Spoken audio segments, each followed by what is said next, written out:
السلام علیکم۔ اصول الشاشی کے اس خاص ایکسپلینر میں خوش آمدید۔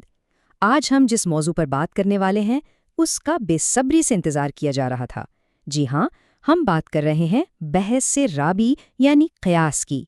پچھلے اسباق کے بعد یہ چوتھی تفصیلی گفتگو واقعی بہت اہم ہونے والی ہے، تو آئیے بلا تاخیر اس میں غوطہ لگاتے ہیں۔ لیکن اصل موضوع کی طرف بڑھنے سے پہلے ذرا اس شاندار پلیٹ فارم کی بات کر لیں جس نے اس تعلیمی سفر کو ممکن بنایا ہے، یعنی مدرسہ.pk۔ یہ صرف ایک ویب سائٹ نہیں ہے بلکہ اسلامی فقہ کے لیے ایک مکمل ڈیجیٹل کلاس روم ہے۔ ذرا سوچئے، روایتی اور بعض اوقات پیچیدہ سمجھے جانے والے دینی علوم کو جدید دور کے تقاضوں کے مطابق اتنا منظم اور قابل رسائی بنانا، یہ واقعی ایک زبردست کاوش ہے۔ اس ڈیجیٹل پل کی بدولت علم دین تک رسائی اب پہلے سے کہیں زیادہ آسان ہو گئی ہے۔ ٹھیک ہے، تو آئیے جلدی سے آج کے ایجنڈے پر نظر ڈالتے ہیں۔ پہلا انٹروڈکشن، دوسرا ڈیفائننگ قیاس، تیسرا دا 4 پلرز، چوتھا اتھارٹی آف قیاس اور آخر میں نیکسٹ سٹیپس۔ تو بڑھتے ہیں پہلے حصے کی جانب۔ Introduction, the back bone of understanding. دوسرا حصہ 2 ڈیفائننگ قیاس۔ اب دیکھتے ہیں کہ قیاس اصل میں ہے کیا۔ لغوی اعتبار سے دیکھا جائے تو اس کا مطلب ہے اندازہ کرنا یا برابر کرنا، لیکن اس کی جو تکنیکی اور اصطلاحی تعریف ہے وہ بہت ہی لاجواب ہے۔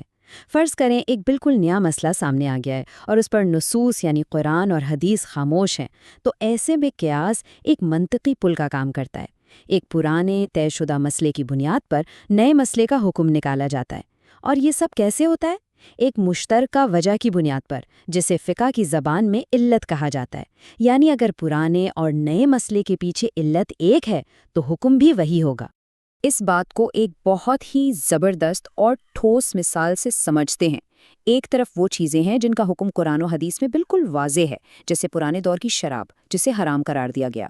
اب دوسری طرف آج کے دور کا ایک نیا مسئلہ ہے، جیسے کہ جدید سنتھیٹک ڈرگز یا مصنوعی منشیات۔ اب چونکہ ان جدید منشیات کا نام براہ راست پرانی کتابوں میں نہیں ملے گا، تو کیا کیا جائے؟ یہاں قیاس کام آتا ہے۔ دونوں کے درمیان مشترکہ علت کیا ہے؟ جی ہاں، نشہ پیدا کرنا۔ تو چونکہ پرانی چیز نشہ آور ہونے کی وجہ سے حرام تھی، اسی مشترکہ علت کی بنیاد پر جدید منشیات پر بھی قطعی طور پر حرام ہونے کا حکم لگایا جائے گا۔ یہ ہے قیاس کی اصل طاقت۔ تیسرا حصہ 3 The 4 Pillars۔ اب سوال یہ پیدا ہوتا ہے کہ قیاس کا یہ پورا سٹرکچر بنتا کیسے ہے؟ اس کے 4 بنیادی ستون یا ارکان ہیں۔ آئیے دیکھتے ہیں یہ کیسے آپس میں جڑتے ہیں۔ پہلا رکن ہے اصل، یعنی وہ بنیادی معاملہ جس کا حکم پہلے سے موجود ہے۔ دوسرا ہے فرع، جو کہ نیا مسئلہ ہے جس کا حکم معلوم کرنا ہے۔ تیسرا اور یقین مانے سب سے اہم رکن علت ہے، یعنی وہ شیئرڈ ریزن جس پر سارا دار و مدار ہے۔ اور چوتھا رکن ہے حکم، یعنی وہ حتمی نتیجہ جو اصل سے نکل کر فرع کی طرف منتقل ہوتا ہے۔ ان چاروں کے ملنے سے ہی ایک مکمل اور درست قیاس وجود میں آتا ہے۔ چوتھا حصہ 4 Authority of قیاس۔ اب یہاں ایک بہت اہم نقطہ ہے۔ کیا کوئی بھی اٹھ کر قیاس کر سکتا ہے؟ بالکل نہیں۔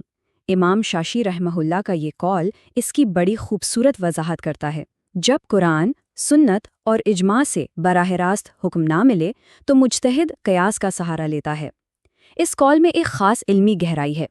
اس کا سیدھا سا مطلب یہ ہے کہ یہ کوئی عام آدمی کا کام نہیں ہے، بلکہ صرف ایک اعلیٰ درجے کے عالم یعنی مجتہد کا دائرہ کار ہے، اور وہ بھی تب جب باقی تمام بنیادی ذرائع خاموش ہوں۔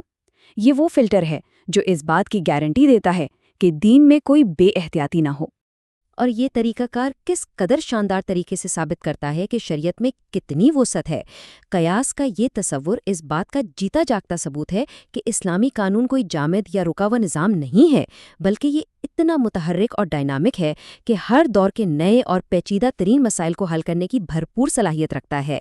قیاس کے ذریعے اسلام آج کے اور آنے والے کل کے چیلنجز کا ایک منطقی اور ٹھوس جواب فراہم کرتا ہے۔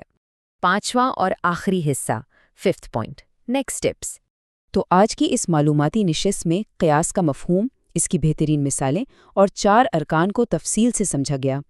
کیا اس سبق میں کوئی چیز ایسی تھی جو الجھن کا باعث بنی، یا شاید قیاس کی کچھ مزید روزمرہ مثالیں درکار ہیں؟ علم کا یہ سفر ہم سب کا مشترکہ ہے۔ سوالات، آراء اور مزید وضاحت کے لیے کامنٹ سیکشن کا بھرپور استعمال کیجیے۔ مل کر سیکھنے کا یہ ڈیجیٹل ماحول سب کی شرکت سے ہی مزید بہتر ہوگا۔ اور ہاں، madrasa.pk کے ساتھ اس شاندار علمی سفر کو بالکل اسی طرح جاری رکھنا ہے۔